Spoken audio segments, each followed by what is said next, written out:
I'm Ankur Indolia, and we welcome you for Utkarsh 2021. We have here His Grace Radheshyam Prabhu, who will be answering your questions for the recent topic, creation of universes and living forms. So, first question from Harsh Yadav Prabhu. A person who is not Krishna conscious but is doing action without desiring the fruits, has he become Krishna conscious? No. If somebody is not desiring the fruits of his action, we can call him as a detached person. He is detached from the fruits, but he has not developed love for Krishna. But if a person is detached from the fruits, it's called Nishkama Karma Yogi. He is actually offering the fruits to God without much knowledge of God, actually. But some people think they are offering the fruits to impersonal Brahmajyoti. Some people think they have to be detached because attachment to fruits causes bondage and suffering. So they don't want suffering. They are detached from the fruits. So, for example, it's like asking, Prabhu, if I don't do criminal activities in the country, am I considered a very glorious citizen? Yes, you are a good citizen, and because you may not do criminal activities, but we also have to do something glorious for the nation also. You can see there are people who want to make India corruption free. There are people who want to actually take India to great heights by propagating the message of Gita all over the world.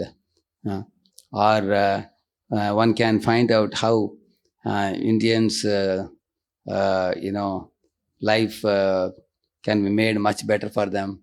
The schools and colleges, let the standard be improvised. Let there be moral science, moral education, value education. So in this way, if you are doing something positive for the country, then you are serving the country. Otherwise, not doing sinful criminal activities against the country is only one part of the story. So, yes, it is good that one is detached from the fruits, but one should do something constructively for Krishna also. Yeah, next. From Rajas Sulikar Prabhu. Prabhu, is law of attraction true? Because if we don't have enough karma, then even if we wish for a thing very badly, it won't be granted. Correct. So you get anything by your desire and what you deserve. Both are required. For example, somebody has a desire, I want to get into NIT or IIT. So they have to deserve also. They have to write the IIT JEE and crack the score necessary for entering into this college. So desire and deserve, two things. Next question by Sri Sharan Prabhu. Hare Krishna Prabhu, how can so-called great scientists cannot understand and accept these simple teachings which we college students can easily understand and accept? You see, there is an example of one South Indian Brahmana in Srirangam temple. He was not so educated. He could not read the Sanskrit words properly in Bhagavad Gita. So some other Brahmanas who knew Sanskrit perfect pronunciation, they were laughing at him. So when Lord Chaitanya Mahaprabhu went to South India, he saw this Brahman. He was misspelling some shlokas in Bhagavad Gita. But Mahaprabhu saw that there were tears coming in his eyes. Chaitanya Mahaprabhu asked him, my dear Brahman, what are you doing? He said, my Guru has ordered me to study Bhagavad Gita every day, so I am trying to study. And I am not able to spell properly, but I am trying my best. But Mahaprabhu said, but I see tears in your eyes. What is the reason for that? So he said, as soon as I touch Bhagavad Gita, I remember that the Supreme Lord Krishna, Lord of millions of universes, is riding the chariot of Arjuna to please his own devotee, to serve his own devotee. That produces tears in my eyes. Mahaprabhu embraced him and said, you have understood the essence of Gita. While big scholars, they may be very meticulous in their Sanskrit pronunciation. They may be Chaturvedis or Dvivedis or Trivedis, but they have missed the point, even with such scholarship, because they have no bhakti bhava. They only have big heads, but no heart for God. And in the same manner, there are people who have done research in Vedanta, and they have done research in Vedic literatures and all, and they have written their doctorate thesis. Just superficially, mechanically, just like you study any other subject. They have studied, even Indologists also studied all the Puranas. But there is no bhava bhakti in their heart. They don't have faith in what they are studying. They lack shraddha, faith. They lack bhakti, devotion. They lack humility, vinayata. They don't have that humility in approaching the scriptures. And they don't have faith in God. So therefore, even though now you're asking about the scientist people, they may have brain to understand the material elements, like, they are studying about earth, water, fire, air, ether. They are meticulously studying under their microscopes and electron microscope and all those things. But they have no knowledge of the spirit, which is beyond the 8 elements, and the super spirit or Paramatma, who is even beyond that. To understand these things, one has to hear from Guru Parampara, which what they are using is called Aroha Panth. That means, like a frog trying to understand the Atlantic. It's like that. But Avaroha Panth means you hear from Parampara and hear. For example, you want to know your father. Aroha Panth means you tell your mother, I don't believe in you. I'll find out who my father is. Then you have to go for genetic fingerprint. And it will take you 800 years of test. After 800 years, you will come to know that there could be 200 men amongst whom one must be your father. That's what you will get. Scientists say that. Genetic fingerprint. Do you want to find out your father like that? That's called Aroha Panth. That is the way scientists are taking, using the speculation to find out. And Avaroha Panth is a Vedic path. Vedas say that, if you want to know your father, ask your mother. Trust your mother and ask your mother. She will show you your father. Similarly, if you want to know God, you have to ask the Vedas. Who is God? Vedas say, Vedeshya sarve ahameva vedyo. Vedas say Krishna is God. So we accept from the Vedas. So this is called Avaroha Panth, descending knowledge. So the Vedic path teaches descending knowledge, because God, descending means where from. God is giving knowledge, that is descending down. Nobody else can give knowledge. Dharmam tu sakshat bhagavat pranitam na vai vidurshayo na api deva na siddha mukhya asura manushya kuton vidyadara charana deha. You know what this verse says? Other than God himself, nobody else can give knowledge, because all of us have defective senses. But we can repeat the knowledge what God gives. That will be perfect. Srila Prabhupada did that. He heard knowledge in Guru Parampara and he repeated. So we are all getting enlightened. So better you take knowledge from a person who has perfect senses, which is God. And anybody who is repeating God's message, we can hear from them. But scientists don't want to hear from the descending Guru Parampara. They want to figure out themselves. Like I told you before also. If somebody comes to me, they ask, where is nose? I say, this is nose. They don't want to accept. Is this the nose? Is this the nose? Is the nose? They want to say, at last they'll find this is nose. Therefore, you find scientific research is finding better and better and better imperfect relative truths. They'll never arrive at the absolute truth. They'll go on researching. That's the purpose, that they're always in ignorance. Because they don't accept the descending knowledge. They go for ascending knowledge, trying to figure out with their limited senses, like a frog living in a well, trying to figure out what is Atlantic. Go ahead. Next question by Sri Sharan Prabhu. How can we students eradicate Darwin's theory? Because I feel that monkey to man concept has taken deep roots in our educational system, that even uneducated people firmly believes that. Who cares who believes what? Anybody can believe. Like, a ostrich was running away from a tiger. And when tiger came more closer, ostrich put his head into a hole and tightly shut the eyes and said, I believe the tiger cannot kill me because I have closed my eyes tightly and put my head in a hole. Do you think tiger will not kill him? Tiger will catch him from behind and snatch him out of the hole and eat him up. Similarly, anybody can believe whatever they want. Who cares? We are concerned about not what people believe in. We are concerned about what the truth is. That is the point. So if the truth is that, the ancient culture was the most richest culture, evolved culture, highly developed culture, and now man has become degraded, that is what is the truth. And Shastras are not just saying it. We have evidences for it. Innumerable evidences. I have already given you all a link on Vedas and science. Correct, no? We have given the Vedas and science link. We have given. Go to that Google Drive, and hundreds and thousands of things we have put up there. Evidence to show that the Vedas are very ancient, and the science, technology, medicine, and also Shastric knowledge, they all are giving deep wisdom from millions of years ago. So probably one who has not gone through those kind of files, they may be thinking that, just like, somebody was telling, one man went to a saloon, to shave up. The barber was shaving. Barber said, I am an atheist. I don't believe in God.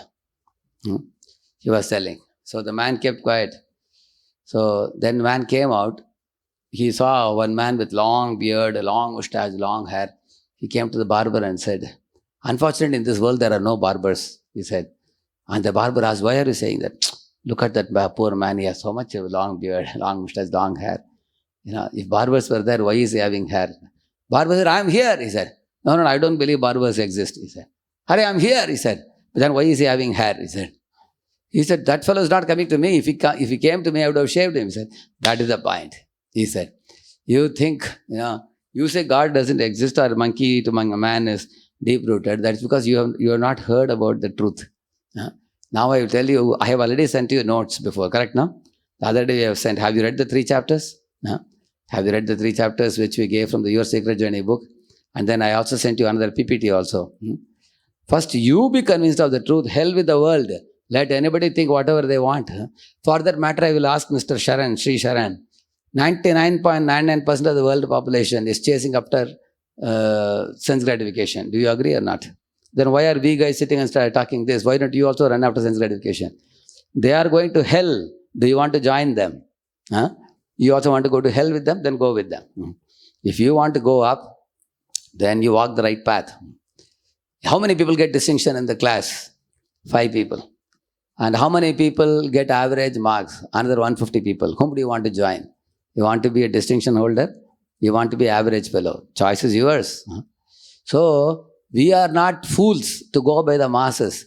The foolish masses will head towards hell. In those days I used to study Bible courses. One Bible course they had drawn a very nice picture. What they have shown, there is one road where there is a huge crowd of people wearing goggles, cigarette, holding liquor bottle. That's a broad road. A lot of people are going. And that road is going to a cliff from where everybody is falling off the cliff into a valley. Big valley and dying. That's actually a gate to hell, it's written. But all are headlong going in that direction. And another road is there, which is a thinner road, and there is single file people walking there. One fellow is going and behind another is going, not many people. But that is actually path to God. Come back to God. So we have the choice which road we want to take. As it is the fact that it requires some sincerity, some faith, some intelligence to walk the right path. Even though the modern education system is corrupt, they will be teaching false philosophies, even though they have no scientific basis. In the name of science, it's called scientism, we call it. They are simply cheating the masses by giving a false philosophy, which is already disproven thing they may be teaching. But we are also teaching values. Those who wish to understand the values, there are, a good number of avenues for people to learn. We have distributed more than 60 crore pieces of spiritual literature. Do you know that? 60 crore people are having Prabhupada books now. And we have opened 1,000 centers, 1,000 ISKCON temples. Centers will be several thousands. They may be in lakhs also, number of programs where preaching programs are going on. So those who wish to get knowledge, they will get the right avenue to learn. Yeah, next. Next question by Shikhar Tiwari Prabhu. Hare Krishna Prabhuji, how animals get human body? What activities soul in animal body does to upgrade to human body? They don't have to do anything. They have to just work off their karma. For example, say a boy is sitting in a class. He did some naughty activity. Teacher is telling, hey, go out, kneel down. Like that she says. He goes and kneels down. Then after that period is over, dong, bell rings. Then the boy will come back and sit in the class. Next period, correct now? Animal body is like that only. We do some animalistic activity in human body. We get animal body. We work off the karma and suffer in the animal body, come back to human body. Yes, next. Next question by Rajesh Solikar Prabhu. How are the scriptures able to pinpoint the species numbers exactly as 8.4 million? How are they classifying them exactly? Yeah, they are classifying them based on 3 gunas. Sattva guna, Rajoguna, Tamoguna. For example, birds like crow, they are Tamoguna. Why? Because they eat dead rats and they eat from the kachara ka dabba, dustbin and all. And swan is a Sattva guni bird, if you see, because it drinks pure milk. It lives in Manasarovar lake, like that. Similarly, you find there are lower class animals like dog barking, and higher level animals like lion roaring. There's a big difference between the two. Similarly, in the humans also, in the plants and trees also, there are trees which are like thorny bushes. They are only cut into pieces and used as a firewood. Then there are trees which produce mangoes, which are it's considered a pious tree. Pious trees means they produce jackfruit, mangoes, oranges, apples. They are pious trees. And then there are low-class trees like thorny bushes, which are only used for fuel purposes. So the birds and animals are also in three gunas. Like cow is in sattva guna, mild-natured animal. Even if a cow is a big, like gir guy, you touch it, it will be very mild. People, even children can do this for a cow. They have no fear. On the other hand, a monkey may be very small and in size. It's very, very passionate. No, you have seen that? Even a tiny monkey is very, very passionate. Yeah. So it's based on the gunas. Like, for example, according to Darwin's theory, if you see, they go by the morphological appearance. Like a cat and a tiger comes in the same family. They say cat family, they call it. But according to Shastra, the cat is in mode of ignorance, tiger is in mode of passion. Because if a cat comes, if a cat is in the room, you go there, cat will run away. If a tiger comes in a room, you will run away. Because tiger is in passion, and cat is in ignorance. So although he categorizes them in one family, Shastras don't agree. Shastras categorize based on three gunas: Sattva-guna, Rajoguna, Tamoguna, and which are easily observable. Like eagle, it is eating dead corpse. So it's a low class, it's a tamoguni. So sattva-guni animals eat grass, vegetables, that kind of thing. For example, cow, it eats only grasses. A cow will die, but it will never eat flesh. On the other hand, creatures like dogs and crows, they all eat flesh and they eat bone and all those dirty things. They eat flesh and everything. Yeah, so it's based on the categories, based on the gunas. Jalajana valakshani stavara laksha vimshati kramiyo rudra sankyakaha pakshinam dasha lakshani. So like that, it clearly categorizes. Padma Purana gives how do we know? This categorization is done by God himself. God is, who is the creator. He is giving the knowledge down in the parampara. And this many species are there in each. So they are all of different consciousness. In humans also, there are 400,000 types of human beings. Not just by morphological appearance, but by consciousness also. For example, there are human beings with, like we say, 4 categories you know very well: Brahman, Kshatriya, Vaishya, Shudra. Now if you see, the Shudra is the labor class, and Vaishya is trade and business and money making. Kshatriya is administrators and Kshatriya kings. And Brahmanas are people who study Shastras and preach. So now you can clearly see that in society. The other day I saw some laborers, they're working in the top. Their gunas are visible. When they're walking up, coming down, they'll be making a lot of noise. You can see that. Their behavior, their speech is very coarse, it's very rough. And they also have habits like tobacco, chewing, smoking, drinking. You will see those habits are there in that level of consciousness. They have that type of taste. So it is not by birth. Krishna clearly says that Chatur Varanyam Maya Srishtam Guna Karma Vibhakasha, according to quality and their activity. One is like some boy may be born in a Brahmana family, but you have to see the quality of his activity. What is he doing? If he is simply doing Shudraic work, then he is a Shudra only. He is not studying Shastra. He is not teaching Shastra. He is not chanting God's name. He is not preaching God's name. He is not accepting charity and living his life. Rather, you see that he is actually slogging hard with dead matter. Then he is not a Brahmana.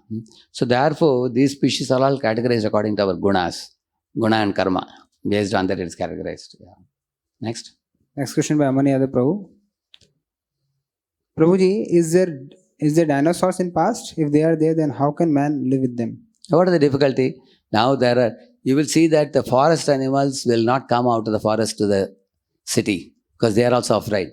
They'll be shot dead. Correct, na? Lion or tiger if they come.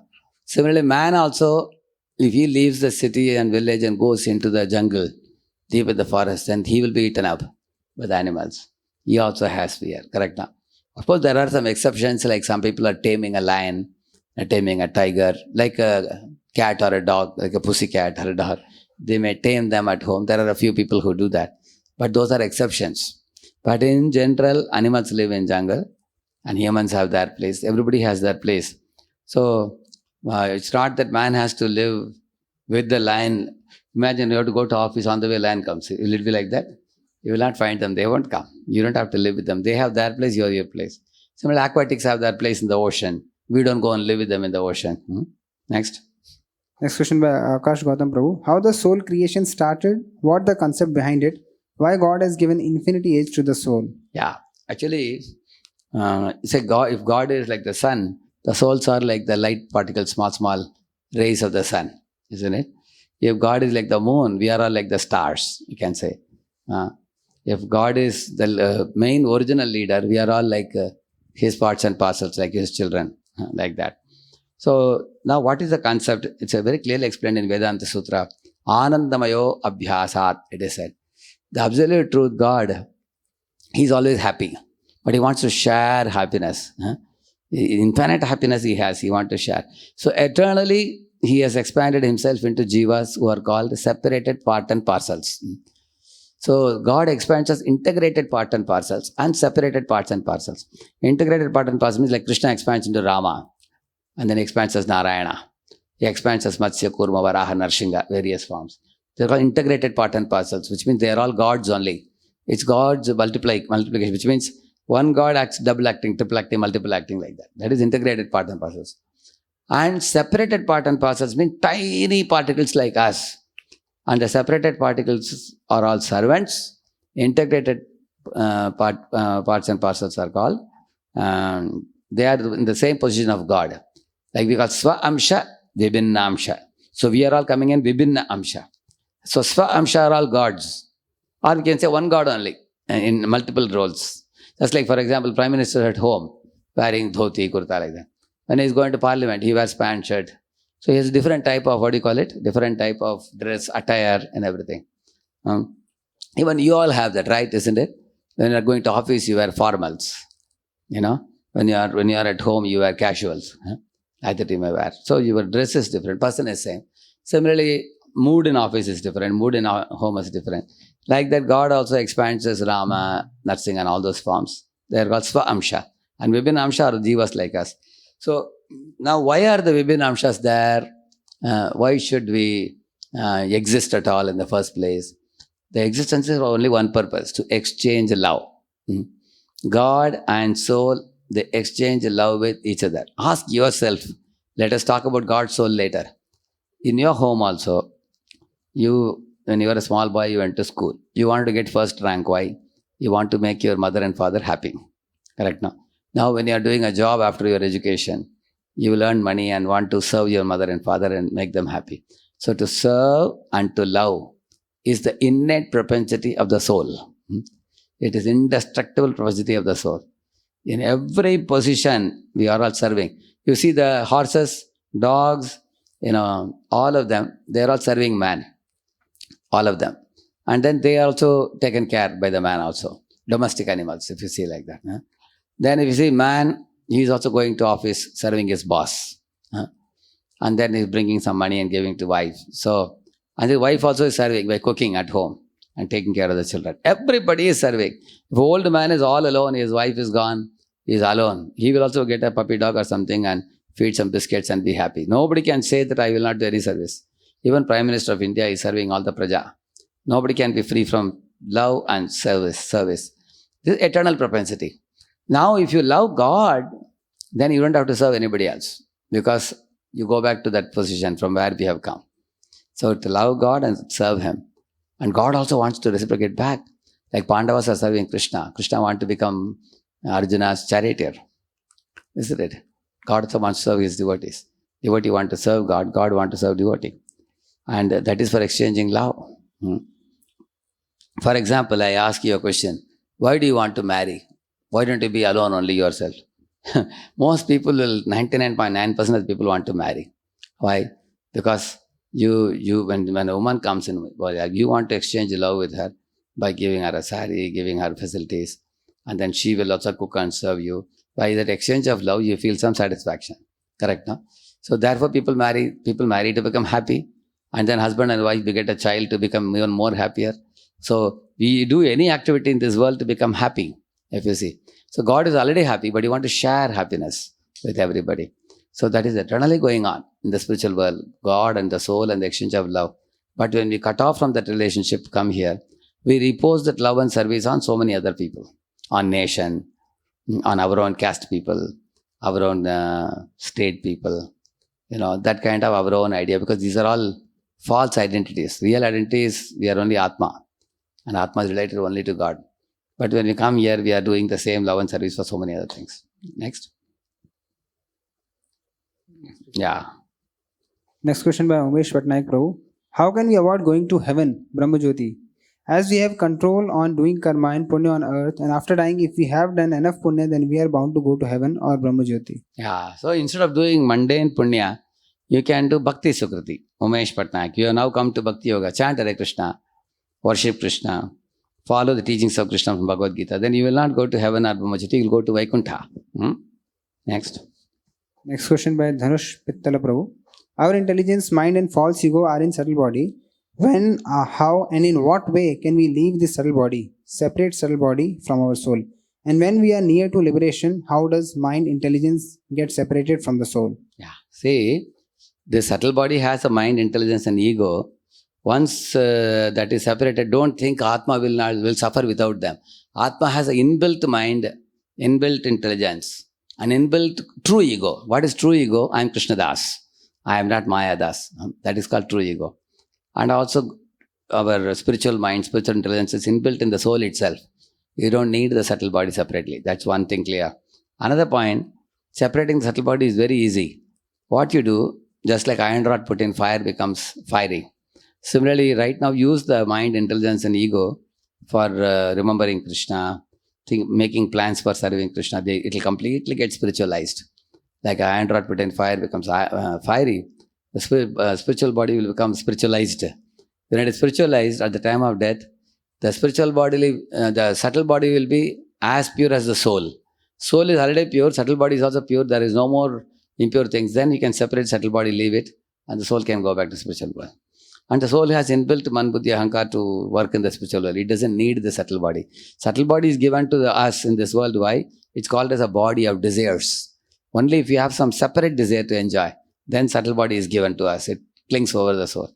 But if the body of desires is free from material desires, then you throw it up. Man goes to global man, global buddhi, global ahankar. Leave it, and then the Atma goes back to spiritual world. Next. Next question by Akash Gautam Prabhu. Prabhuji, is it truth that soul can survive without body? That we sometimes hear so-called Atma, Bhoot, really exist or not? Yeah, actually soul can easily exist without the body. That's how we exist in the spiritual world. But Bhoot or ghost means what? It is the Atma with subtle body who wants a gross body, but he doesn't have a gross body. For example, somebody committed suicide. A boy hanged himself in the hostel or something. Then forcibly the Atma has come out of the body, along with subtle body. Now he has lost the gross instrument. Now he want to eat nice food, he can't eat because he doesn't have gross body. And he want to do other activities, he want to talk to his friends and all, but he can't talk because he's come out of the body forcibly. Now he will have to look. Therefore, sometimes the ghost wanting a body enters into somebody else's body and tries to speak through him, act through him and all. So ghost means a soul in a subtle body wanting a gross body. Yeah. Next question by Varun Prabhu. In Ramayana, there were Vanaras like Lord Hanuman, which were a mix of monkeys and humans. So how was it possible without evolution? Yeah. Actually, sometimes that's what evolutionists try to make up. Rama Pethikas, Hanumanta Pethikas, they may say like that. Many names they may give. It's not that they evolved. I'll ask you a simple question. There is fish in the water. And there are land animals like dog, cat and all. And there is something called amphibian, which is a frog, which can live in water also, on land also. Does that essentially mean that the frog is evolved from some water creature? That's the point. Actually, frog is a frog, fish is a fish, and land animals are land animals. They have no connection. Scientists have done millions of experiments. From frogs, they are only able to get frogs. From fishes, they are only able to get fishes. Dogs remain dogs, fish remain fish, amphibians remain amphibians. But it is their speculation. See, this the fish is inside water. Here it's in water also, land also. Maybe it must have come from this. And in order, if you say it has come from this, then they have to prove that the fish's fins, which they use for steering, that gradually turns into hands and legs, for which they have no missing link available. Similarly, the gills used by the fishes for respiration should turn into heart, and there is no evolution links available. So they are finding distinct bodies. Similarly, in this world you see monkeys which don't speak, but there is one loka called Kim Purusha Loka mentioned in the Srimad Bhagavatam, where the living beings are all like monkeys, but they can speak. And Hanuman is also from that loka only, called Kim Purusha Loka. It's coming in 5th canto, you will read. So the Kim Purusha Loka Vasis look like monkeys, but they can speak. But they are not evolution from monkeys into humans. No. That their children will be monkeys, they'll be monkeys, monkey after monkey only. They never become human beings. They don't evolve, they'll be always like that. Have you ever heard that, Vali was there and he begot Angada? Angada slowly became like human being. Do you hear that? Angada is all another monkey only. Any number of monkeys, beget million monkey babies, they will all be monkeys only. Monkey is a monkey only. Monkey doesn't become human being. And human will be always human only. They are two distinct species. They have no connection. Yeah. We know that dinosaurs and many other animals went extinct. Does it mean that now we have less than 8.4 million species on Earth? Actually, just because some creature is not on Earth doesn't make it extinct. It will be present in other planets. There are millions of planets within this Brahmanda. Like out of 120 cows variety in Deshigai, only 30 are there now. 90 varieties have been cut down by man. Now man cannot have those varieties. Do you mean to say they all are extinct? They are extinct from the Earth, but they will be existing in other planets. There are 14 planetary systems. They can be existing elsewhere. Yeah. Question by Sushant Kumar Raut Prabhu. As we know that God is supreme, but what is the need of all the different forms? God can come in his original form also. Another question is, like in all the temples, especially Lord Vishnu's temple in India, there should be similar rituals, but some deviations are there, like in Jagannath Puri temple. The conch shell can't be blown inside the temple, but the Shankha, Chakra, Gada, Padma are the symbol of Lord. Why these differences are there? The first question about why God has different forms.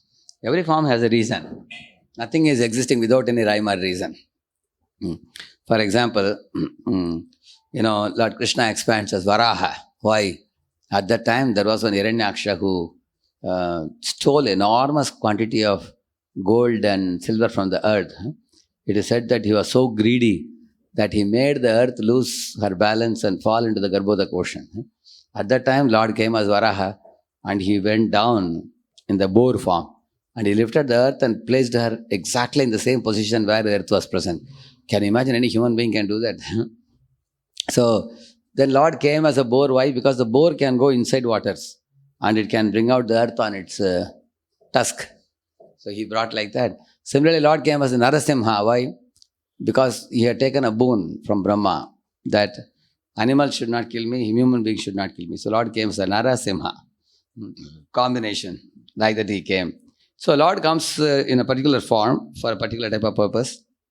He may come like that. Like came as a Vamana. Every past time, I will be telling about this in one of the future classes. In the same manner, in Jagannath Puri temple, Jagannath, Baladev, Subhadra look like different, peculiar shape. Why? Because when Krishna, Balaram and Subhadra heard the pastimes of Vraja, Vrindavan Dham, from Rohini's mouth in Dwaraka, they became excited, ecstatic. Eyes became dilated, just like you become, like that you become excited sometimes. Lord became very excited. Therefore, the eyes are big and the body is small. Every form of the Lord has a reason. So, now you go to Guruvayurappan in Kerala, or you go to Ranganath in Srirangam, you go to Balaji in Tirupati. Ultimately, these are all Krishna only, Krishna's forms only ultimately. But the names may be called by different names according to his activities. Varadaraja means one who is a giver of benedictions. Balaji means one who appeared in the jail of Kamsa to Devaki and Vasudeva as a small Bala Krishna. It's called Balaji.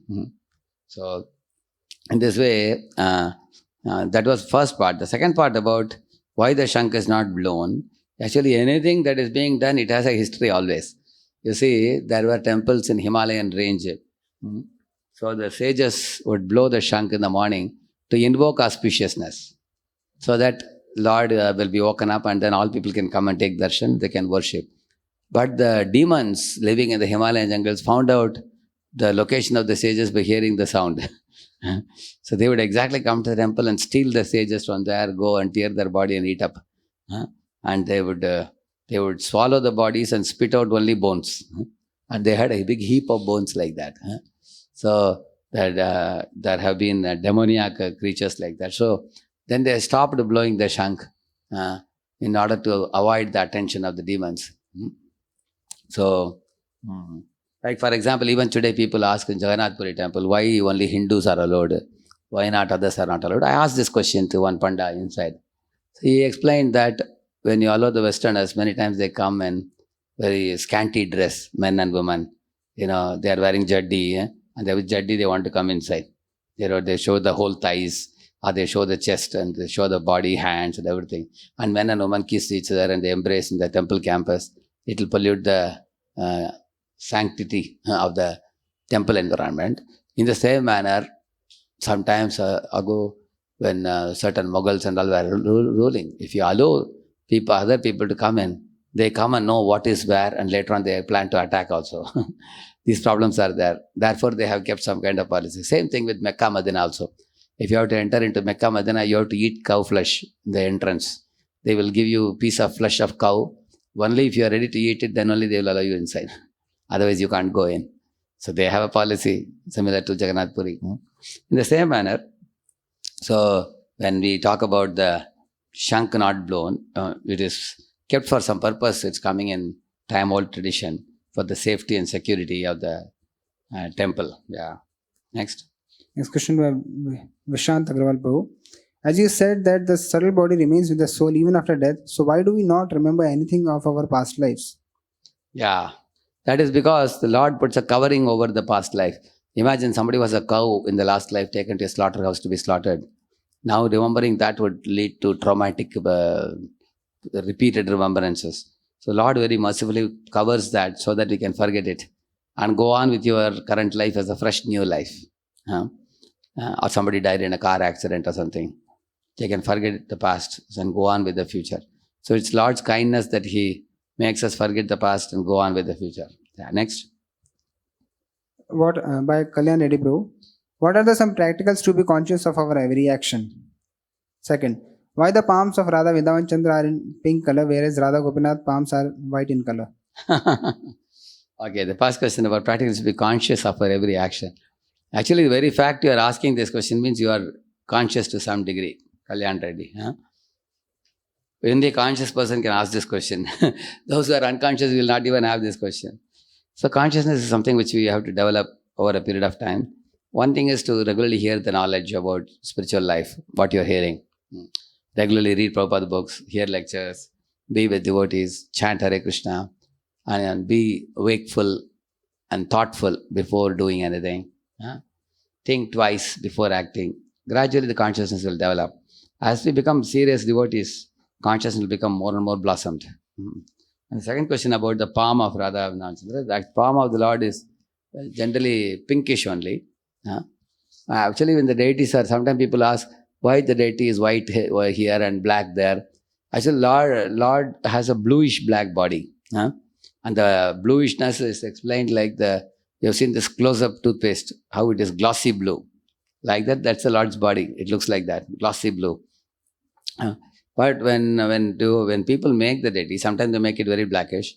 And sometimes the Lord, in remembrance of Srimati Radharani, who has a golden complexion, when Lord remembers the great devotees, his body turns golden or white also. There is a place called Imlital. You will find that there Lord is sitting below that. And in remembrance of Radharani and the great devotees of Vrindavan, his whole body turns into white body. So therefore the deity can be white also, or sometimes bluish black also. Similarly the palms, it can be white, it can be bluish, it can be red. For Lord there is no problem to show any color because all colors emerge from Him only. Next. Next question by Himanshu Yadav Prabhu. Brahma is a post or a person? Yeah, Brahma is a post which is occupied by one jiva. Indra is also a post. Even Agni, Varuna, Vayu, these are all posts which is occupied by some jiva for a particular period, after which the post will be there, somebody else will occupy it. Yeah, next. If Brahma is son of God made up of only intelligence, then still during Krishna avatar in Vrindavan, still why Brahma was not able to recognize Krishna as Supreme Personality of Godhead? Actually, Krishna uses his great devotees to put up this type of pastimes to show the world. If big fellows like Brahma, even with body of intelligence, can be bewildered, what is because of you, tiny tot? Huh? So don't be very proud of your little intelligence. So in this way, the Lord teaches the world using the great devotees. We should not think Brahma is foolish. We should not think like that.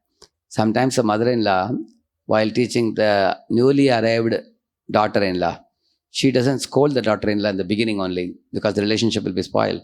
Instead, she scolds the daughter. Huh? Like sometimes the service is done by the ladies at home. All men are sitting. So the daughter-in-law is serving big quantity of sabji in the plate. She is putting little rice in one corner. So mother-in-law is very displeased. But what she will do? She will not shout at the daughter-in-law. She will shout at the daughter. Hey daughter, what kind of service are you doing? So much sabji you are putting. And little rice you are putting. Do you have any brain? But then hearing that, the daughter-in-law learns a lesson. My Lord, I did the mistake, and who got the scolding? Her daughter got the scolding. Similarly, Lord actually taunts Brahma or Arjuna, such great personalities, and then we learn a lesson through them. We are like the daughter-in-law, and they are like the daughter. Through them, the Lord is teaching us. Like that, we should understand. Yes. Question by Keshav Bayani Prabhu. You mentioned that on the first stage of liberation, we get rid of our subtle body and we enter the Brahmajyoti. Can you please explain how does the soul exist in Brahmajyoti? And from there to go to Krishna, does one have to come back to Bhuloka? Or from there can one enter the spiritual world and go to Vaikuntha or Goloka? And what is the difference between Brahmajyoti and heavenly planets? Yeah, heavenly planets and hellish planets are within this material Brahmanda. 7 planetary systems up, 7 below. I told you, above Bhuloka, Bhulok, Solok, Mahalok, Jaralok, that is upper heavenly planets. And Atala, Sutala, Mahatal, Talatal, Prasatal, Patal, that is hellish planets. Both are within the Brahmanda shell, like a coconut, isn't it? And like that, there are Ananta Koti Brahmanda, millions of such coconut type of Brahmandas are there. And they are all in one sack called as Mahatattva. And outside that Mahatattva, there is a Paravyama, bright light, that is Brahmajyoti. And beyond that bright light, if you go to the core of that bright light, that is Vaikuntha planets. So, therefore, going to heaven or going to hell is within one planet only, we are rotating inside only. But if you go outside, we can go to Brahmajyoti, where is 0, no activity there. So, Shanti, Shanti, Shanti. One thing, I am merged in God's light, like that one is thinking. It's like a parrot is entering a green tree and thinking, I am green, tree is green, everything green, is thinking. Everything is green, but his identity is still there. His identity is not lost. Parrot is green, tree is green, both are green, but then parrot has his identity. So, he remains there in Brahmajyoti. From Brahmajyoti, 4 Kumaras went to Vaikuntha Loka. But that is very, very rare case. Because most Brahmajyoti fellows, when they don't have any activity, in want of activity, they'll come down to material world again. And then they will do some social welfare activities, building hospital, building schools. Gradually, they'll come to God again. Bahunam Janmanamante. After many, many lifetimes rotating, they'll become bhaktas. And then they go back to Vaikuntha or Goloka. Next. Next question by Vaibhav Prabhu. Prabhuji, how Vedic way explains phenomena in human bodies such as presence of vestigial muscles in our hand, which apes have, presence of coccyx, tailbones, phenomena of goosebumps, presence of vestigial muscles in our ears. These all are present in apes and other species to aid their survival. If we were always present here in so many yogas, we would not have needed these. Yeah.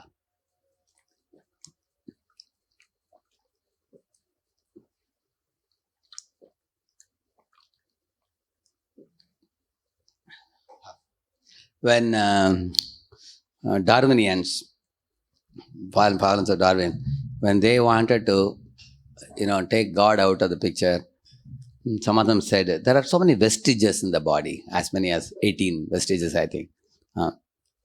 So these people said, what are these vestiges called as? Vestige means a part of the body which is practically useless. It is not utilized for any purpose. Like one of the vestiges they said was, the pituitary glands in those days. But later on they found it is not a vestige. It's called master glands now. At one time it was considered useless. In the same manner, there are other vestiges. For example, there is appendix at the end of your intestine. So scientists earlier thought that now you go to Google search and you find out vestiges, it will tell you in brackets they write, not considered vestige anymore. Not considered vestige anymore. Many things they have clarified like that. Earlier it was considered vestige. We are sorry. We said it is vestige before. Now we have found out because it becomes activated at certain time of our life. For example, women's mammary glands, they get activated when a child is born. At that time it gets activated. Other times it is not active because a woman cannot give milk unless a child is born. Similarly, the appendix, like a tail kind of thing, that can give severe pain. Therefore, that operation called appendix operation, you know that? They do that operation to remove that. So that is, it has a potential to give pain. Similarly, somebody may say, man has nipples. And are we giving milk to anybody? That is also considered one of the vestige in a man's body. But now the doctors have found out the breast cancer comes for both men and women in the nipple. Breast cancer has come. That means, each of these vestiges is utilized for giving certain type of utility at a certain stage of our life. It is not that they are waste. Therefore, there is not a single vestige now which is considered good for nothing. Like you have said, actually, you think that the tailbones are there because we have evolved from that or this. But why can't it be that God, while creating the human body, only created like this? Like for example, the extreme end of the spine, it's actually required for sitting in a stable position. Actually, God has created every part of the body with some purpose. Therefore, you should study about why a particular thing was considered vestige before and why it is not considered as vestige anymore. That research you have to study. Then you will find out. I have researched about this in Google search before, and we have found out that you can go through it yourself. You will find. Yeah. Next question by Vishwajit Pro. Why should we chant 1632 to 64 rounds? If we chant less than, we can't go Bhagavad Dham. And how to make consistently and regularly in spiritual life? No, you have to chant only 16 rounds only. Who said 32? I don't know. Or 64. We never say that. We only say 16 minimum rounds. Prabhupada said if you chant 16 rounds daily throughout your life and follow the 4 regulative principles, you will go back to Godhead in this very life. So just chant 16. Prabhupada says that. If you have more time, you want to chant more, you can. But 16 rounds is what Prabhupada has given us. Next. Question by Rajan Kumar Pro. How to identify false ego in goodness or false ego in passion?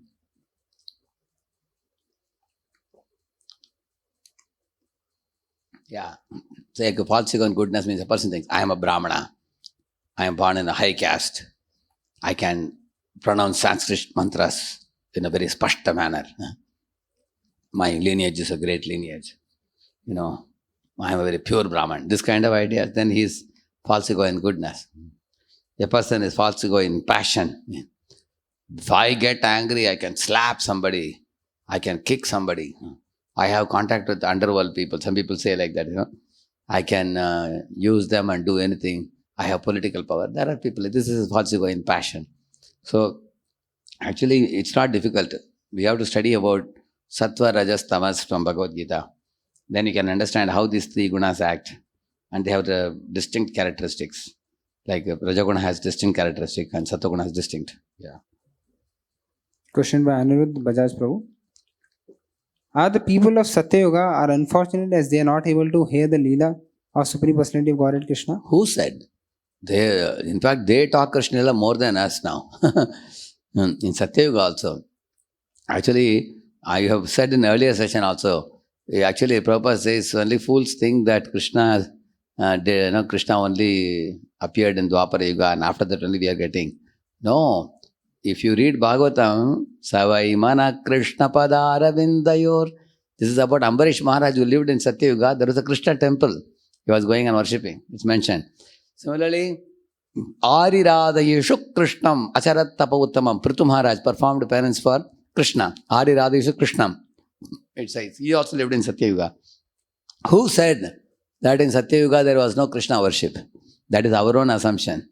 Actually, Krishna appears millennium after millennium. Sambhavami, Yuge, Yuge. He says, every Yuga he comes. So Krishna is known in Satya Yuga also. It's not that only in Dwapara Yuga he is known. Go ahead. If they worship or meditate on Lord Vishnu, but by worshipping Vishnu, we can go back to Godhead. Golok Vrindavan, not Vaikuntha. If they meditate on Krishna, how is it possible? Same point. He's thinking that they can't meditate on Krishna. Actually, in all the ages, worship of Krishna, Rama, Vishnu, all three are there. And people can go to any of the abodes of the Lordship according to the rasa in which they connect. Yeah. Next question by Hitesh Prabhu. If God supplies food, then why there is hunger in society? Why there is hunger in society? God has kept a very simple system. You sow the seed and I will give the rains. You till the land and I will keep the potency in the land to grow the seed and give you yield. But now what man is doing? He is tilling the land and putting tobacco. He's tilling the land and putting sugarcane because these are called cash crops. And he's tilling the land and putting coffee seeds because he can make a lot of money.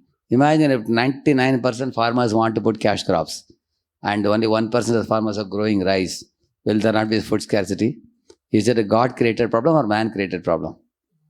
It is a man-created problem because of man's greed. God says, you sow the rice, paddy, and I will give rains. Instead of coffee, you will not die without coffee or tea or tobacco, but you will die without grains. But man becomes greedy. What to do? Yeah, go ahead. If the Supreme Personality of Godhead is known as Rishikesh or the master of the senses of the material body, that everyone is under the control of Krishna, then why don't he, the Lord himself, engages one in his service? Why one incurs sin? So you want God to mechanically force everybody to serve him? Then you want God to make you a robot? Huh? God doesn't make everybody robot. Love means it implies free will. Now, without free will, there is no point forcing anybody. So God, Krishna is so kind, he says, okay, chalo, if you wish to serve me, you will be happy. It's for your good. If you don't serve, you can be independent, do what you wish. He's a very loving father. He gives us the freedom to do what we want and learn our own good lesson and come back afterwards. Yes. Question by Hitesh Prabhu. Why and how did we forget Lord? Second. Yeah. How does the Hare Krishna... Actually, it's not a very difficult thing to understand. Hitesh is asking, how did we forget? See, Hitesh, so many boys have been coming for these programs, our classes. We are even repeatedly sending them reminders. Sankal festival is there, Spurti festival is there, Utkarsh festival is there. Please join. Please come and attend the program. Take prasadam, chant and dance with devotees. Be happy. It's not that boys are not aware. They know it, still they turn away. Why? Because we all have the free will. We have that independent mentality. Either to, align with God and be happy, or turn away from God and be unhappy. That free will is always there. I have been in ISKCON, Mumbai and Pune, last 30 years I have seen, there is nothing lacking in our temple. We have first class prasadam, first class morning program, study of Shastra, preaching, nice activities, seva is also there. And it's like spiritual world. I'm personally relishing, enjoying the spiritual life. I am so satisfied and grateful to God for giving me this opportunity. But I have seen people come here, but after some time, they don't want to stay here. They want to go out and do something. Somebody want to go abroad. Somebody want to do something, accomplish something. Like one fellow wants to become a very big, life tool speaker. There are different people who went out with different desires. They have the different desires to do, execute in life. Therefore, I told you, subtle body is a body of desires. So whatever desire we store there, it will drag, it will make us run here from pillar to post. So you are asking, why did we forget Lord? How did we forget? Yeah, we have freedom to choose to look towards Him or away from Him. That free will is always there. I am giving you right now example. In ISKCON, everything is there. Still people want to leave and go. That's because, they want to use their free will in that way. That it's their choice.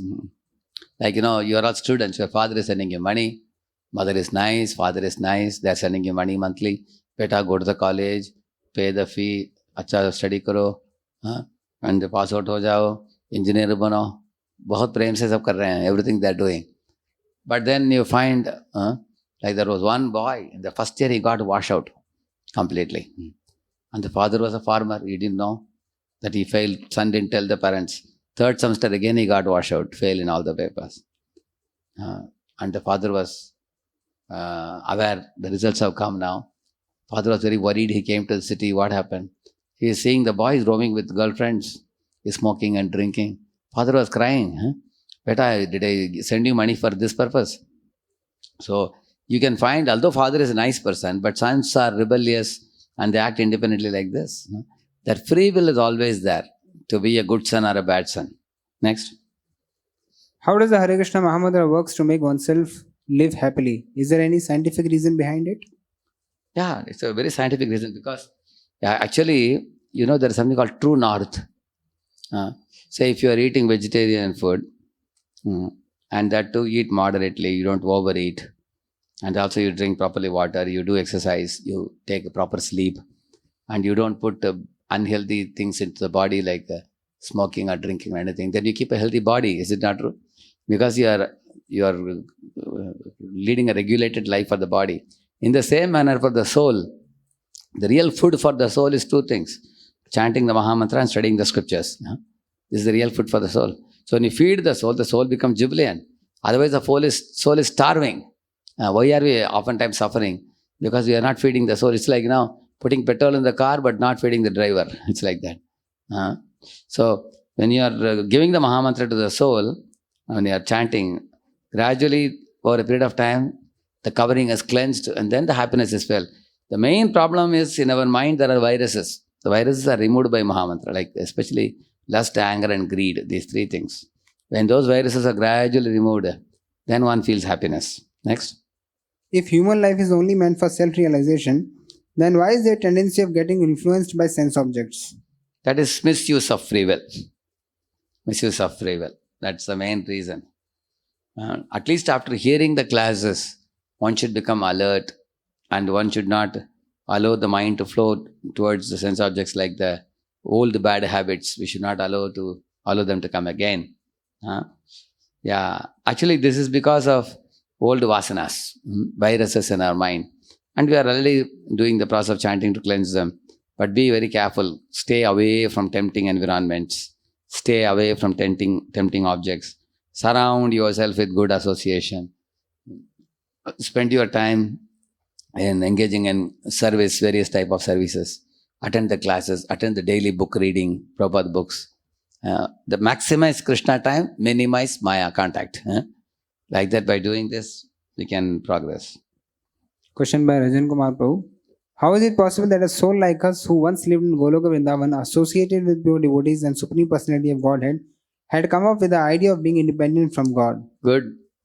This question I'll be answering surely. First, you understand about spiritual world, which is going to be covered in the next few classes. At the end, I will explain about this. It will be more clear that time. By Raja Sulikar Prabhu. In today's world, people have much less time to discuss in meetings. So, to save time and avoid wasting time, we often don't listen to everyone's opinion and just hear out only some people's opinion to avoid redundant ideas. So, is it right, Prabhu? Yeah, actually, you have to mold your life in such a way that you get to hear the spiritual association regularly to wake up the sleeping soul. And apart from that, in your material life, you may not be able to. In each field, there are thousands of YouTube lectures nowadays. So therefore, you should go to your teacher and ask, sir, in this particular subject, I am doing my MTech thesis or I am doing my BTech thesis or doctorate thesis. You tell me which are the authors important. And I will hear out their recordings or something. Similarly, in spiritual life also, I will go to my senior and ask which lectures I should hear, how I can grow in my spiritual life. We all need a mentor to guide us. And according to the guidance of the mentor, we hear and we grow. Otherwise, we have ocean of books and audios and videos available nowadays. Yeah, yes. Next question by Aman Bhu. What is the correct pronunciation of Krishna, Rama, Shiva? Krishna. Hare Krishna, Hare Krishna. Krishna, Krishna, Hare Hare. Hare Rama, Hare Rama, Rama Rama, Hare Hare. Some people say Hare Ram, Hare Ram, Ram Ram, Hare Hare, Hare Krishna, Hare Krishna. Like that they say. It should be actually Hare Krishna, Hare Krishna, Krishna Krishna, Hare Hare, Hare Rama, Hare Rama, Rama Rama, Hare Hare. That's correct pronunciation. Shiva, Shiva, Shiva. Shiva, you should say that. So the pronunciation of Krishna Ram, as far as possible, you should try to do it properly. That's all. We are completed. So thank you all for your questions. I'm supposed to give this answers last week. I got a bit delayed. Nevertheless, you could complete it now. Go through it. Thank you. Shri Prabhupada ki